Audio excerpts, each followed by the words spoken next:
গতকালকে আমি 22 থেকে 23 বছরের এক তাগড়া জোয়ান ছেলে, একেবারে চাঁদের মতো ফুটফুটে সন্তান, এই ছেলের জানাজা পড়ছি জোহরের পরে। গতকাল ছেলেটা কুমিল্লা ক্যান্টনমেন্ট বায়ুস্ট একটা ইউনিভার্সিটি আছে কুমিল্লা ক্যান্টনমেন্টে, এইখানে পড়তো ছেলেটা। রাত্রে 11:30 বাজে সিএনজিতে যাইতেছে একা, সিএনজি বাড়ি দিছে অন্য কি গাড়ি, জাগাত মারা গেছে।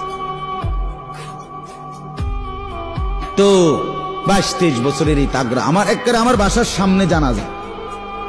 জোহরের পরে আমি জানাজা পরে আমার এত মনে আইছে, চোখের পানি আসছে। আহা, তার 4টা মেয়ের পরে বেচারার এই ছেলেটা, ওই বাটা, এই জানাজার মধ্যে উনি ছেলের বাবাটা একটা শব্দ মুখ দিয়া বলে না, উনি কোনো কথাই কয় নাই, মানে কথা কইতে আর ড্রাইভারটা কি কবে বেটা, কোনো কথা নেই বেচারা।